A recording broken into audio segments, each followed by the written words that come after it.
Mundo en Contexto, con Carlos Arellano.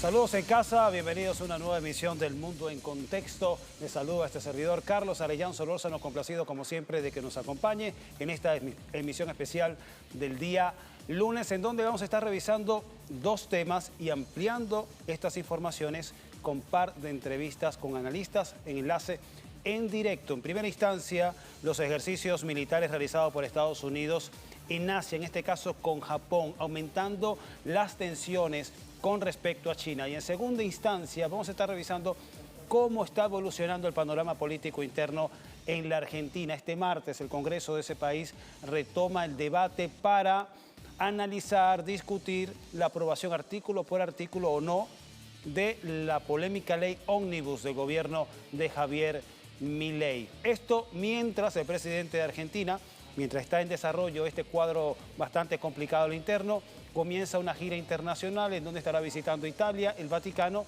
y también a Israel, un país acusado por la comisión de delitos de genocidio. Sin embargo, decide aproximarse y estrechar lazos con el sionismo. No les adelanto más, la invitación es para que se coloquen cómodos en sus asientos, que vamos a comenzar de inmediato.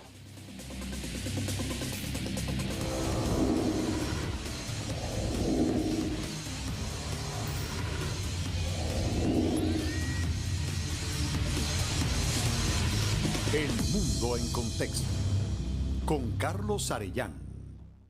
Bien, como le decíamos, Estados Unidos, no conforme con financiar una guerra en Europa del Este, caso específico de Ucrania y en Oriente Medio, atacando a Yemen, Siria e Irak, continúa firme en su apuesta de provocar otro escenario de caos en Asia.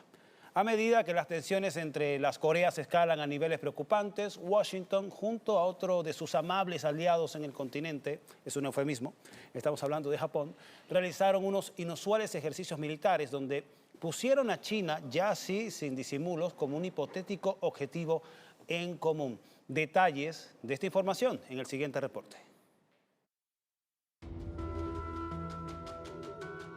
El mundo pone atención alrededor de Oriente Medio y Europa del Este, pero no es suficiente para los planes hegemónicos de Washington.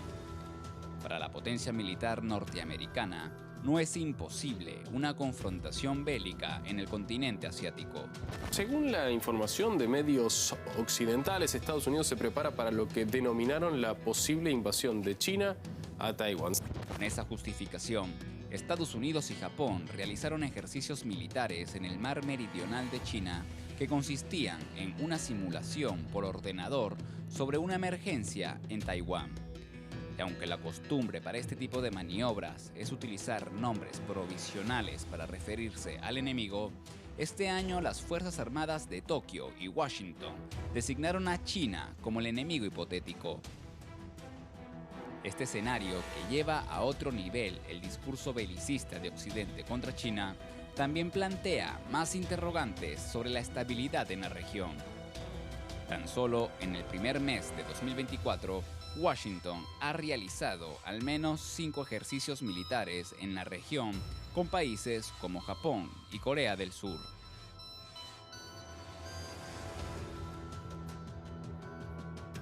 No olvidemos que tienen un montón de opciones. Con los japoneses a través de las islas Senkaku Diaoyu contra China, las dos Coreas, Filipinas en el mar del sur de la China, pero es que ni siquiera tienen por qué empezar, digamos, militarmente. Precisamente, la península coreana ha sido otro foco de tensiones durante los primeros días del 2024. Parece inminente la posibilidad real de una guerra entre Corea del Norte y Corea del Sur. El líder de la República Popular Democrática de Corea, Kim Jong-un, ha instado a reforzar la marina del país para intensificar los preparativos de guerra con sus vecinos peninsulares y estar listos para proteger la soberanía marítima. Ante las presiones de Seúl y Washington, el líder norcoreano solicitó reformar la constitución para definir a Corea del Sur como el país hostil número 1. Kim Jong-un asegura que si bien no están buscando la guerra, no van a escapar de ella. Bien, era el informe de nuestro compañero Alejandro Díaz Bonet sobre las recientes tensiones que ha venido aumentando su intensidad a los Estados Unidos con una serie de maniobras, declaraciones y también de documentos en donde van filtrando una serie de nuevas doctrinas, en donde van colocando de manera explícita a algunos países ya como enemigos directos de los Estados Unidos. Para hablar sobre este tema y otras implicaciones de la presencia y la injerencia de Estados Unidos en Asia y también Oriente Medio, nos enlazamos en directo con el analista y también diplomático Wilmer de Pablos. Él está aquí en Venezuela, pero creo que estás en San Cristóbal. Wilmer, ¿cómo estás? Saludos. Saludos, Carlos, a ti, a toda la gente del equipo En Contexto. Y efectivamente me encuentro, como dicen aquí en mi tierra, en Gochilandia, en San Cristóbal, la ciudad de la cordialidad. Desde el Táchira nos enlazamos, pues. Justamente desde Estados Unidos no hay mucha cordialidad con respecto a los demás países, en este caso contra China, en donde estaría generando, desarrollando una serie de maniobras para justamente ir provocando y tensando las relaciones con Beijing. ¿Qué te parecen estas maniobras de Estados Unidos con Japón? Un simulacro hasta ahora por computadora, en donde estarían realizando un ejercicio hipotético de guerra contra China. Empiezan por el plano digital o virtual, pero esto parecería una proyección hacia las intenciones reales de Washington, ¿no? Sí, en principio lo que hay que entender es que nosotros nos encontramos en el contexto actual ante la decadencia de un imperio, ¿no? Que se hace más peligroso en este momento en virtud de todos los frentes que sigue abriendo. Cuando la bestia se encuentra herida, por supuesto, se hace más peligrosa. Lo decía recientemente en una entrevista a NRT en la que comentaba los 5 frentes que tiene abierto Estados Unidos en todo el mundo. Y por supuesto, hoy cuando analizamos el contexto en Asia y leemos la prensa, ¿no? La prensa en el continente asiático, visualizamos, por supuesto, que como tú sabes, toda guerra está precedida de una estrategia de orden comunicacional. Ahí leíamos en la prensa de Vietnam y de otros países la simulación en computadora que empezó el 1 de febrero y que se prevé durará hasta el 8 de febrero, donde se hacen unos ejercicios computarizados en un supuesto ejercicio que conforme a su ley se permite, ¿no? Pero las capturas de las pantallas se hicieron públicas, se socializaron y eso pues los puso en evidencia. Aunque el propio ministro de Defensa japonés, Yoshihide, afirma que estos ejercicios no están dirigidos a país alguno. Por supuesto, no podemos olvidar la reciente reunión tripartita que tuvieron el 6 de enero, ¿sí? Corea del Sur, Japón, ¿sí? Estados Unidos, donde hicieron algunas valoraciones que de inmediato la Cancillería china salió al paso en virtud de que los asuntos internos de China, en base al principio de la unidad de la única China, con Taiwán se resuelven internamente, porque lo contrario, la participación de un tercero es, además de inaceptable, es la violación a la soberanía de ese país. Una pregunta para la audiencia que tal vez se estará preguntando, pero ¿qué hace o qué busca Estados Unidos con estas provocaciones a China? ¿Qué interés la mueven? ¿Con qué recursos cuenta para generar este tipo de provocaciones a China y creer que China estaría amedrentándose por ello?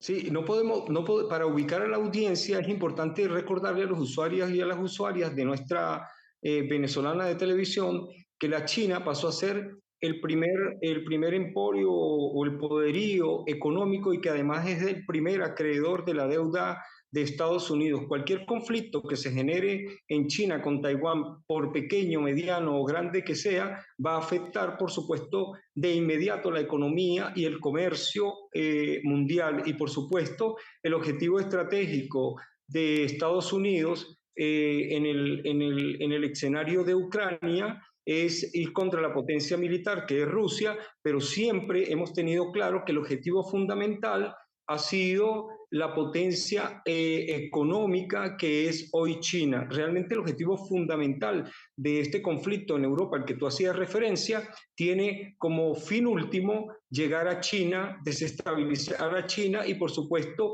vemos la triada que allí se conforma entre Estados Unidos, entre Japón y Corea del Sur, que podríamos decir son el brazo armado o son el brazo de Estados Unidos en la región. La disputa en el mar meridional, es decir, el Pacífico Oriental, en el Asia Oriental, está muy bien analizado por expertos como por ejemplo el maestro Alexander Dugin desde Rusia, que siempre nos ilustra con todos los análisis que hace en el contexto de Asia, y nosotros tenemos claro, por supuesto, que detrás de todo esto también están las nuevas estructuras emergentes como el BRICS, la Organización de Cooperación de Shanghái y la ASEAN, que son el nuevo orden multipolar en las estructuras ante un mundo unipolar en decadencia, que además tiene unas estructuras que se encuentran financiadas, permeadas y muy cuestionadas a nivel mundial. Solo se trataría, aquí analizando más ampliamente el escenario en Asia, la tensión en contra de China. Hay que ir corriendo un poco más hacia el Oriente Medio. También hay tensiones contra Irán. Hay ataques de Estados Unidos en Irak y Siria a bases supuestamente de milicias, así lo indican ellos, pro-iraníes, y con esta justificación realizan esos ataques. También los bombardeos que están realizando desde hace ya un par de semanas en contra de Yemen. Con todos estos escenarios de conflicto, Estados Unidos está creando conflictos y tensiones una detrás de otra. ¿Cuál sería el propósito de desestabilizar a la región? ¿Con qué objetivo? Después de revisar lo que está sucediendo contra China. Recuerda, Carlos, que la Ruta de la Seda es el proyecto más importante de Beijing, de China en el contexto, y esto indefectiblemente significa a cruzar y alianzas, documentos, tratados, acuerdos con todo lo que tiene que ver el Medio Oriente para llevar las mercancías, por supuesto, hacia Europa del Este y utilizar las vías de todos estos países. Pero es que además Estados Unidos, que siempre juega el doble rasero, que siempre juega a las cartas escondidas, tiene claro, por ejemplo, que ya no tiene la alianza energética con Rusia, que está afectando todo el Medio Oriente en virtud de todo lo que ha pasado con el tema del dólar, en virtud de todo lo que ha pasado con los acuerdos que se han logrado y la incorporación de estos nuevos 5 países al BRICS, ¿sí? Que le hacen visualizar que efectivamente Estados Unidos ya no es la potencia que todos creíamos, que todos siempre consideramos, entendiendo por supuesto que es una potencia tecnológica y una potencia militar, ¿no? Pero es que además Estados Unidos juega en distintos frentes y en nuestra región, en América del Sur, Estados Unidos está manteniendo unos diálogos importantísimos, independientemente de la diatriba comunicacional y política a lo interno, con nuestro gobierno, y saben que nosotros somos el proveedor más cercano y seguro de energía, vale decir, de petróleo, la mayor reserva de petróleo del mundo, y por supuesto de gas y otras tierras raras. Entonces, Estados Unidos se plantea siempre en esos escenarios de conflicto, otros escenarios probables de acercamientos, de acuerdos, y todas estas situaciones, por supuesto, hay que valorarlas. Además, hay que valorar también que su aliado más importante en África, sí, ha sido expulsado prácticamente de 15 países de allí, que es Francia. Entonces, los conflictos en Europa, los conflictos en Asia, los conflictos en África, las tensiones en América Latina, sí, y sobre todo el tema con la Guayana Esequiba, que es muy importante para nosotros, porque ahí hay un reservorio importante de gas, de petróleo y de oro. Todas esas variables las considera el hegemón norteamericano en todas esas jugadas de doble rasero y de una política, por supuesto, muy desprestigiada en el ámbito internacional por sus dobles discursos. Lo ha dicho el presidente Xi Jinping y lo ha dicho el propio presidente Vladimir Putin. Bueno, mencionaba justamente el escenario, la situación en África, justamente en la zona del Sahel, en donde los países de la zona han ido uno a uno, o en algunos casos, expulsando la presencia militar y diplomática de Francia, y se está registrando en las últimas horas también una crisis en Senegal. Se están registrando importantes manifestaciones callejeras cuestionando a las autoridades de ese país que apuntan es muy proclive hasta ahora a París. Te quiero consultar sobre el desarrollo también, cuando nos restan un par de minutos de esta entrevista, de este contacto, sobre lo que fue el desarrollo de la reunión del Consejo de Seguridad hoy, convocada por Rusia y con el tema de los recientes ataques de Estados Unidos a Irak y Siria, alertando que Estados Unidos está desestabilizando la zona, lo cual resulta muy peligroso. ¿Cuáles serían las implicaciones, desde tu perspectiva, de que Estados Unidos siga con esta estrategia de socavar la estabilidad en Oriente Medio, y para las personas que están en Caracas y que puedan ver esta entrevista en otras partes de Venezuela y también de América Latina, les pueda digerir y aterrizar este tema que les puede interesar? ¿Cómo afectaría a esta latitud, a Venezuela, América Latina, un posible enfrentamiento o desestabilización en Oriente Medio, para que podamos ver en magnitud la gravedad de la situación que se está configurando en Oriente Medio? Los expertos de la guerra han dicho ya públicamente, es del conocimiento, que efectivamente el conflicto que se inició en Ucrania está perdido. Estados Unidos pierde ese espacio, esa guerra, frente a la jugada magistral del Kremlin, en el sentido de que aplica una estrategia de desgaste. Si nosotros valoramos los territorios tomados y además valoramos la cantidad de militares muertos de un lado y de otro, pero además valoramos los recursos que se han invertido desde la Unión Europea hacia Ucrania, y además consideramos todo el arsenal militar que le ha sido enviado a Zelensky y que por supuesto ha sido destruido, nosotros podemos visualizar desde antemano que Ucrania ha sido el fracaso más claro y evidente de Estados Unidos en el contexto de la guerra actual. Ellos, sin embargo, su naturaleza, y además porque todos sabemos, como lo vimos en la crisis del 29, Estados Unidos, y como lo vemos en la crisis del 2008, Estados Unidos se encuentra en una situación económica y financiera muy terrible, además de que a lo interno se habla de una guerra civil que, en mi opinión, empezó hace rato, cuando su pueblo, que es de 350 millones de habitantes, maneja más de 400 millones de armas en las calles. Y vemos el conflicto que se le presenta ahora con Texas, a raíz del tema de las migraciones. Pero además de esto, Estados Unidos está claro que hay un aliado en el BRICS, un aliado de China, que es Irán, allí desde donde se lo ha dicho claramente el presidente Recep Erdogan, se lo ha dicho allí, el presidente iraní, en el sentido de que desde Irán se apuntan a todas las bases que ellos tienen en el Medio Oriente. Para Estados Unidos es muy importante la generación de conflictos, porque las crisis que ha podido superar, la supera a partir del financiamiento de la guerra, es decir, de la maquinaria y de la industria armamenticia que se tiene en Estados Unidos, ¿sí? Pero él tiene también claro, ¿sí?, que estos todos aliados constituyen parte de los nuevos bloques emergentes del nuevo mundo multipolar y pluricéntrico al que le tiene terror y pánico, en virtud de las nuevas monedas, en virtud de los nuevos sistemas, en virtud del nacimiento de los nuevos bancos, porque de verdad nosotros estamos viendo la caída de un imperio, o del último imperio en el planeta, un imperio en decadencia, que se encuentra como la fiera herida, ¿sí?, apuntando hacia todos los escenarios.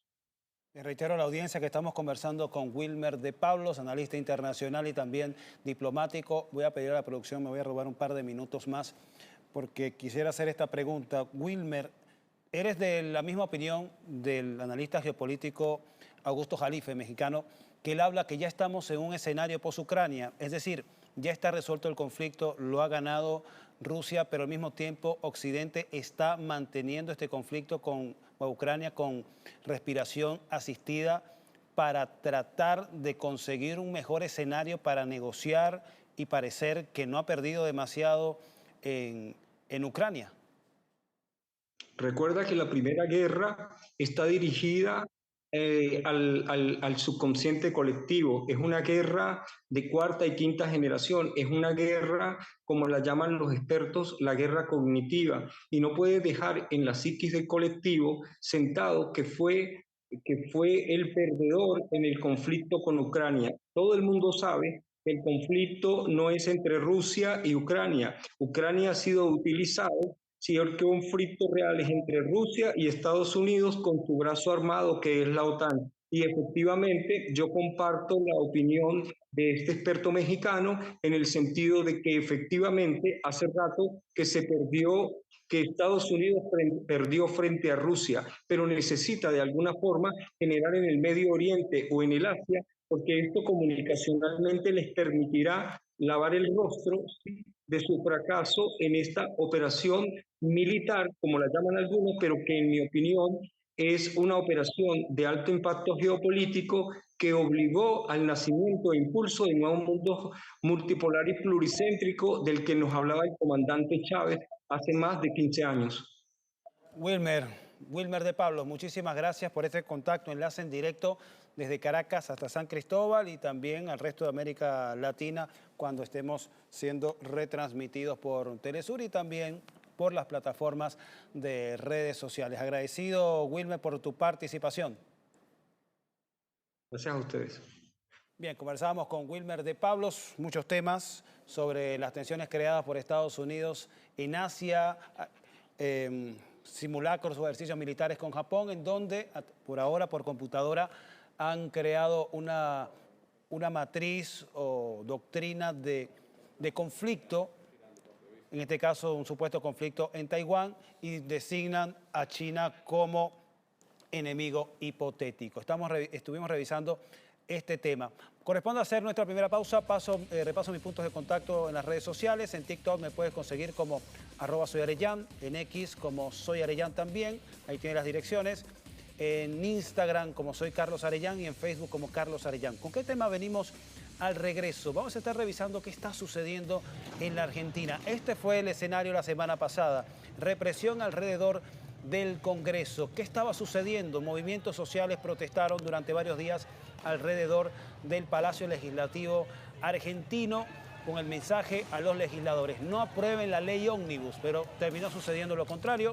La mayoría, los grupos de derecha y hablan la oposición amigable a Milei, aprobaron los términos generales de la ley ómnibus, pero esta aprobación se hizo mientras en la calle sucedía esto: represión de la policía, impidiendo que tomaran las calles y llevando a la gente hacia la vereda, porque ahora en Argentina está prohibido por ley protestar o manifestar en las calles y tienen que hacerlo por las aceras. Así las cosas en este país. Vamos a revisar información de Argentina y también tenemos contemplada una entrevista en directo desde Buenos Aires para revisar qué está sucediendo en ese país. No se aparte, en minutos estamos de vuelta.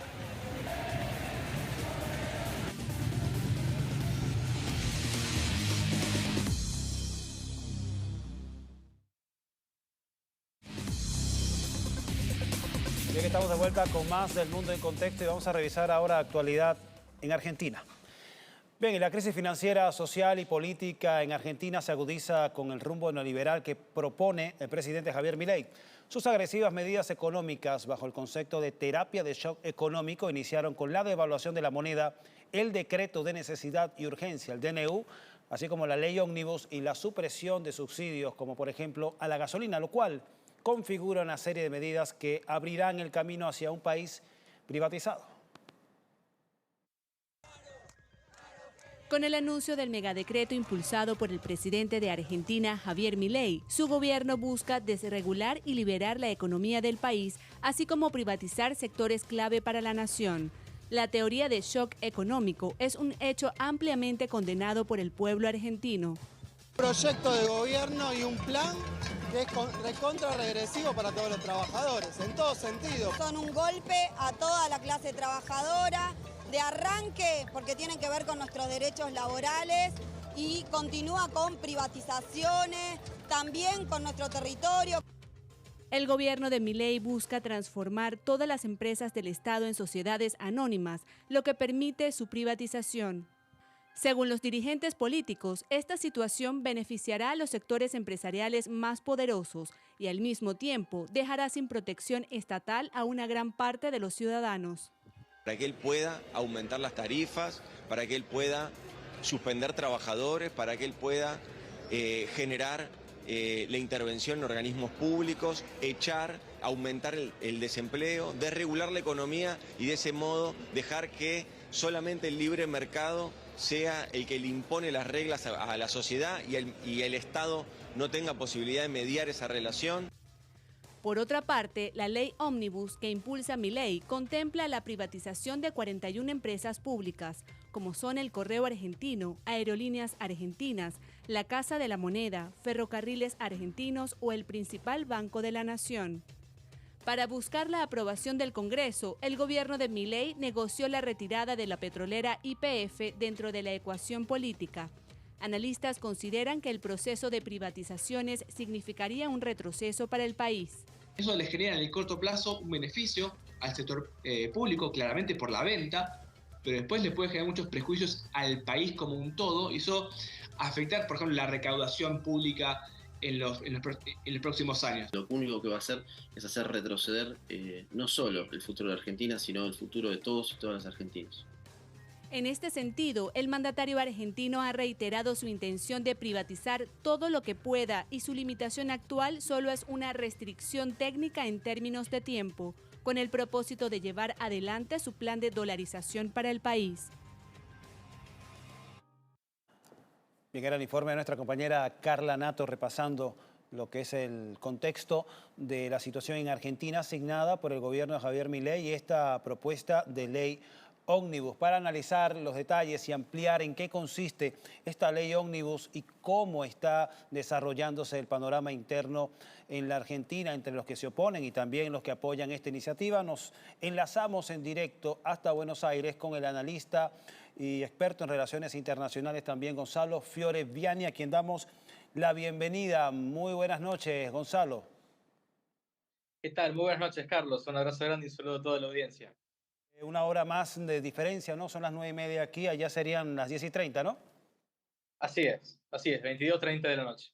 10:30 de la noche en la Argentina. ¿Cómo está la situación a esta hora? ¿Hay expectativa por lo que va a ser mañana el debate en el Congreso? Comenzaría toda esta saga de debates para la aprobación artículo por artículo de una ley ómnibus que tenemos entendido tiene una lista considerable de propuestas y de artículos, ¿no? Así es, bueno, Argentina hoy está muy caliente, tanto en lo que es con la temperatura, porque somos el país más caliente del planeta actualmente, y también muy caliente en lo político, ¿no? En términos políticos. Hoy ya se vino hablando bastante en los últimos días y hoy de cara a lo que va a ser la discusión de mañana hay algunos puntos claros y otros no tanto, ¿no? Por ejemplo, ya se sabe que los gobernadores y los diputados de la oposición llamada dialoguista, entre comillas, ¿no? La oposición más amigable del gobierno de Milei, van a intentar imponer lo que es la coparticipación del impuesto país. ¿Qué es esto? Es un impuesto que se cobra todo gasto que tengamos los argentinos en el exterior, pero también todo tipo de importaciones, compra en el exterior, etcétera, etcétera, y que sea coparticipable, es decir, que se divida los ingresos del impuesto en las provincias. Esto implicaría un ingreso importantísimo en muchas provincias de Argentina, especialmente en Buenos Aires, en Córdoba, en Santa Fe, por lo cual los gobernadores van a ir por eso. Lo que ya dijo el gobierno de Javier Milei es que en caso de que los gobernadores vayan por la coparticipación del impuesto país, lo va a vetar o puede llegar incluso hasta retirar la ley Ómnibus. Una ley que llega bastante retocada, bastante podada, pasado la motosierra por la ley Ómnibus, ¿no? Porque es una ley que se envió con más de 600 artículos y hoy tiene más o menos 300 artículos, es decir, la mitad. Y ahora que se va a votar en particular en diputados, hay grandes posibilidades de que muchos de estos artículos, bueno, se caigan y que incluso se introduzcan modificaciones, se introduzcan otros, como es el caso este que te digo de la coparticipación. Después, lo que salga de acá, de diputados, pasará a la Cámara de Senadores, que se tratará la semana que viene, ya con las modificaciones que la Cámara de Diputados incorpore esta semana, pero no hay nada claro justamente por esto que te digo, ¿no? Porque está la posibilidad que ha dejado entrever el gobierno de directamente retirar la ley, En caso de que no le voten los artículos que quiere, el gobierno dejó de negociar, dijo que no se negocia más, y de vetar, inclusive si se llega a imponer esta cuestión de la coparticipación del impuesto país, por lo cual el panorama político en general por estas horas te diría que es bastante incierto. Bastante incierto, Gonzalo, sería también, me estás hablando de una ley que tiene 300 artículos y si se va a imponer una rutina de debate y aprobación artículo por artículo, eso significa por lo menos una proyección y conociendo cómo se desarrolla estos temas legislativos, cuánto tiempo pudiera demorarse o no la aprobación de esta ley ómnibus por este medio y al mismo tiempo, ¿qué sucedería en caso que Milei retire la propuesta? ¿Qué viene después de la ley ómnibus? Bueno, en diputados la discusión seguramente se va a extender durante toda la semana, empieza mañana martes y seguramente se termine de votar el viernes, igual que pasó la semana pasada cuando se votó en general. Esta vez incluso puede ser que sea más larga aún la cuestión de la votación, justamente porque hay que ver punto por punto, no son 300 artículos que los diputados van a tener que levantar la mano por sí o por no, van a tener que votar por sí o por no, ¿no? Entonces va a ser una discusión realmente muy compleja, seguramente muy larga, además de los artículos que quieren introducir los diputados, los gobernadores a través de sus diputados, ¿no? Entonces se viene una situación bastante complicada. ¿Y qué viene después de esto? Muy difícil saberlo. En caso de que se apruebe la ley ómnibus y el gobierno quiera seguir su tratamiento en senadores, va a ir a senadores y se seguirá la discusión allí. En caso de que el gobierno la retire, es totalmente incierto qué puede pasar. Bueno, lo cierto es que en Argentina, para quien no sabe, 23 gobernadores más un jefe de gobierno de la ciudad de Buenos Aires, podríamos decir 24 gobernadores más o menos para que la gente lo entienda. Y Milei se ha peleado con los 23 gobernadores de las provincias, quizás tiene una relación más cercana con el jefe de gobierno de la ciudad de Buenos Aires, que es primo de Mauricio Macri, Jorge Macri, pero con los 23 gobernadores, incluido los que responden al partido de Macri, a los que responden a la Unión Cívica Radical, a los del peronismo más dialoguista, si se quiere, y por supuesto también los del peronismo más cercano al kirchnerismo, se ha peleado con absolutamente todos, están todos los puentes rotos con casi todos los gobernadores, y bueno, va a ser una disputa muy compleja y te diría de muy largo plazo. Yo creo que se vienen meses y años muy complejos en Argentina. Por lo pronto te diría los próximos meses van a ser muy complicados en materia de negociación, de tira y afloje político. Gonzalo, en términos digeribles para aterrizar este tema de la ley ómnibus para una persona que ve el programa, está observando esta entrevista desde Caracas, desde una ciudad al interior de Venezuela o en otra ciudad de otro país que no sea la Argentina, para contestarle o ilustrarle cuáles son los temas que aborda esta ley ómnibus, los más gruesos, los más importantes o determinantes, por los cuales muchos sectores se oponen a ella y plantean de que es una amenaza para el sistema republicano, la democracia e incluso para la continuidad de las garantías sociales que durante años se han logrado y consumado en la Argentina. ¿Qué viene? ¿Qué propone este paquete? Que hay gente que dice no debe pasar la ley ómnibus. Bueno, es una ley inmensa, eran 600 artículos que reformaban, querían reformar absolutamente todos los ámbitos de la vida en sociedad, desde el Código Penal, el Código Civil, absolutamente todos los ámbitos. Muchas de las reformas cayeron, reformas en materia medioambiental, reformas en materia de tierras, prohibición a extranjeros que puedan comprar tierra en Argentina, que hoy está prohibido por la ley de tierra. Bueno, eso lo quería derogar la ley ómnibus, permitiendo a extranjeros comprar tierras en Argentina.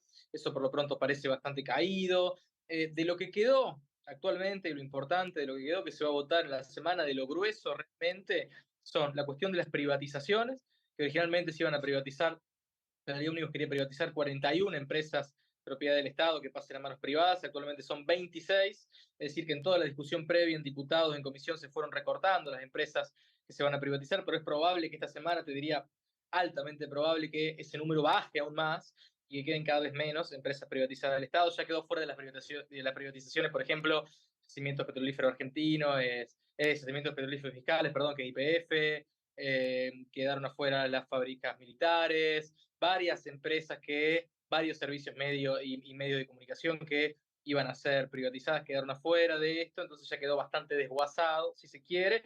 Y la otra cuestión importante, caliente, que se va a discutir, la cuestión de los superpoderes o las facultades delegadas, llamados comúnmente superpoderes, justamente, que tiene que ver con la capacidad del presidente de tomar decisiones sin necesidad de pasar por el Congreso, por ejemplo, de tomar deuda con organismos extranjeros de crédito sin pasar por el Congreso.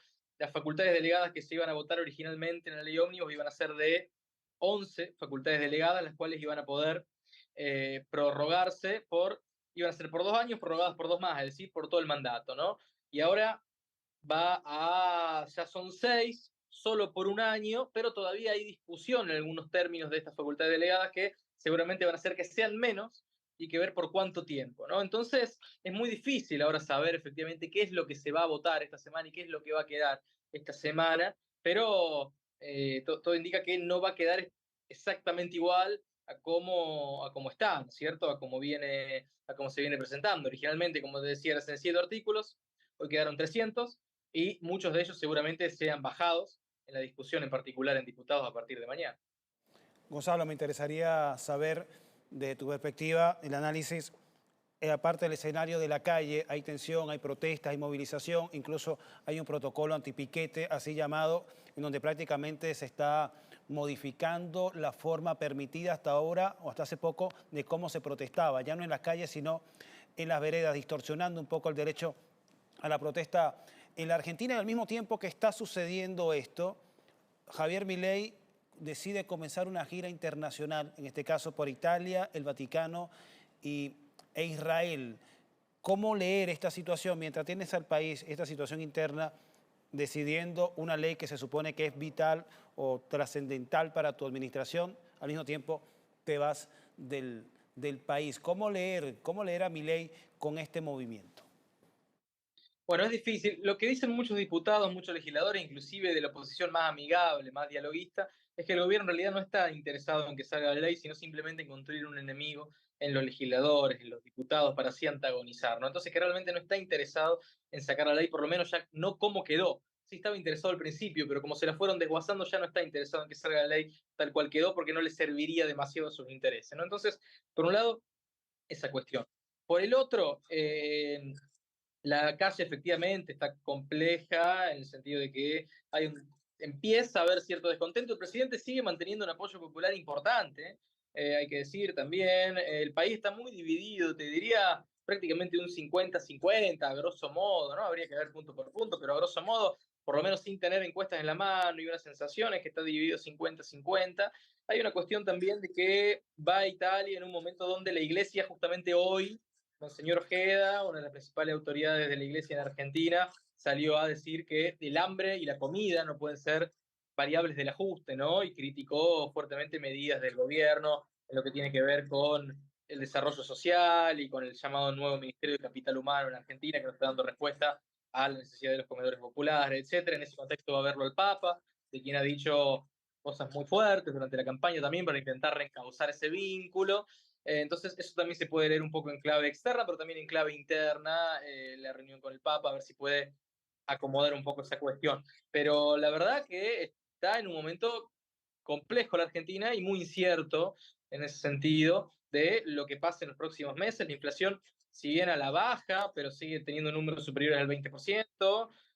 La recesión, el Fondo Monetario Internacional está apoyando al gobierno y sus medidas, prevé una recesión del 2,8%, casi del 3% este año, es decir, muy alta. Algunas consultoras privadas incluso prevén una recesión superior. Es decir, que la Argentina este año le espera meses en lo económico efectivamente muy duros y en lo político también muy complejo y de resultados absolutamente inciertos. Hay que ver si el gobierno logra imponer su discurso, si logra imponer su narrativa y logra sacar las leyes que necesita, ¿no? Y la oposición a su vez también está haciendo su juego. Entonces es realmente muy interesante para seguirlo realmente este momento.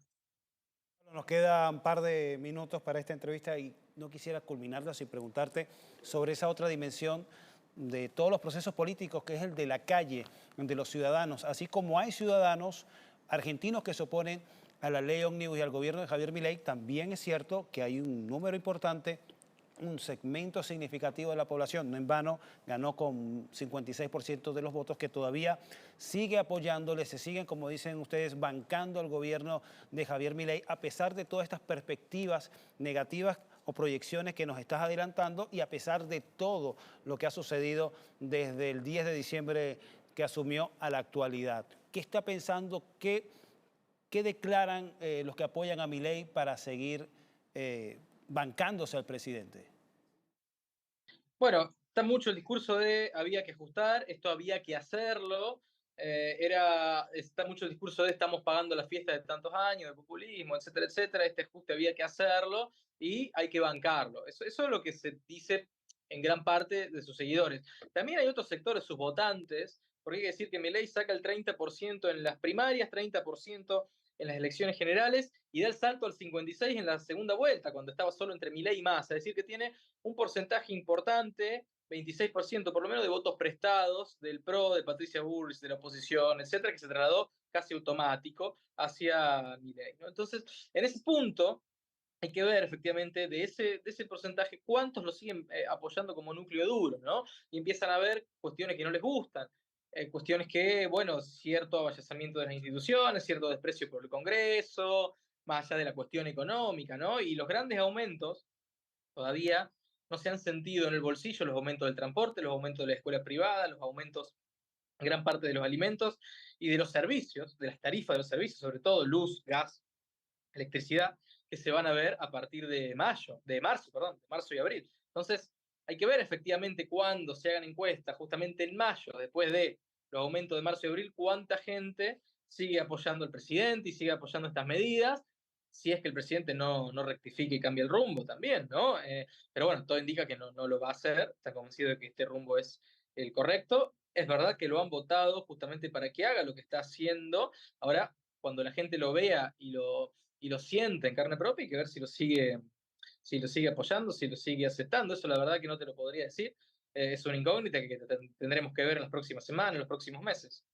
Sí, solo el tiempo podrá ir despejando lo que va a suceder en este escenario impredecible y complejo, como lo has adelantado, sobre la Argentina. Gonzalo, de verdad agradecido por esta participación, por los insumos, los argumentos, la información que desde la Argentina nos estás proporcionando y compartiendo al mundo en contexto y a la audiencia que sigue a través de los titulares, las redes sociales, algunos noticieros en streaming, sobre lo que sucede en Argentina, porque está siempre en los titulares.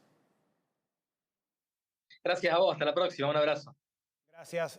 Hablábamos con Gonzalo Fiore Viani, analista y experto en relaciones internacionales desde Buenos Aires, describiéndonos los eventos, la situación reciente en la Argentina. Esto con motivo del debate político interno sobre la ley Ómnibus. ¿Qué aspectos, qué reformas contempla este superinstrumento elaborado así por el gobierno de Javier Milei para llevar adelante una transformación radical de fondo de la sociedad del Estado argentino, en donde poco a poco piensa, así lo ha dicho, adelantar el desmontaje de una serie de estructuras, de normativas, también de avances y beneficios sociales, supuestamente para darle mayor libertad a los argentinos, y que luego de pasar por un purgatorio por demás bastante complejo y difícil, de inflación, de aumento de precios, de depreciación también de sus ingresos, prometiéndole que a 15 o 45 años podrán ver el resultado del sacrificio de ahora. Es decir, que muchos de los que están pasando por esta coyuntura no podrán ver seguramente la anhelada meta de Javier Milei, que en 45 años podrán ser una economía supuestamente superior a Alemania. Corresponde ya despedir esta emisión del Mundo en Contexto. Agradecido con ustedes por acompañarnos desde el comienzo hasta el final en esta emisión del Mundo en Contexto. Se despide este servidor Carlos Arellán Solórzano y nos vemos con el favor de Dios este martes.